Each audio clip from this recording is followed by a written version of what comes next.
तर नमस्कार मित्रांनो, आपल्याकडे मिरर टच सेन्सर आलेला आहे. तर त्याचा एक डेमो तुम्हाला दाखवायचा आहे. त्यासाठी आपण हा व्हिडिओ बनवतोय. तर अशा प्रकारचा हा टच सेन्सर असणार आहे. 3 अँपिअर मध्ये हा टच सेन्सर आहे. 12 व्होल्ट सप्लाय याला लागतो. सुरुवातीचे हे 2 वायर्स तुम्हाला आहे ना, एस-एम-पी-एस लावावं लागेल. 240 किंवा 120 एल-ई-डीची स्ट्रिप याच्यावर चालू शकते. चालते सुद्धा. आणि हा 2 इन 1 असणार आहे. म्हणजे तुम्ही 2 कलरचे एल-ई-डी स्ट्रिप याच्यावर लावू शकता. त्यासाठी हे 3 वायर्स दिलेले आहेत. 2 मायनस वायर आहेत. या 2 मायनसच्या आहेत आणि हे प्लसची. 2 एल-ई-डी स्ट्रिप लावायच्या असतील तुम्हाला तर प्लसच्या वायर 2 एकत्र करायच्या आणि याच्यामध्ये लावायच्या. आणि त्या 2 एल-ई-डी स्ट्रिपच्या सिंगल सिंगल मायनस वायर ह्याला एक आणि ह्याला एक अशा लावायच्या.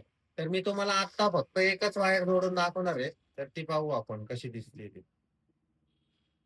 प्लसला प्लस आणि मायनसला मायनस लावायचं कारण हे 12 व्होल्टवर चालणार आहे. आता आपण सेन्सर आता चालू झालेला आहे हा. ज्यावेळेस आपण टच करतो त्यावेळेस ही लाईट लागते. ज्यावेळेस आपण पुन्हा टच करतो त्यावेळेस ही लाईट बंद होते. टच केल्यानंतर दाबून जर धरलं आपण हे, तर ब्राईटनेस कमी सुद्धा होतो आणि टच करून बंद करून परत जर टच केलं,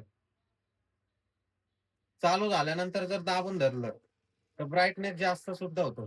तर याचा रेट आपल्याकडे एकदम स्वस्त मिळणार आहे तुम्हाला. तुम्हाला जर हवा असेल ना, तर मला कमेंट नक्की करा. तर मी तुम्हाला रेट त्याचा 100% देईन. आणि चॅनलला सबस्क्राईब नक्की करा. असेच लाइटिंग बद्दल व्हिडिओ जर तुम्हाला हवे असतील ना, तर आमच्या चॅनलला सबस्क्राईब नक्की करा. धन्यवाद.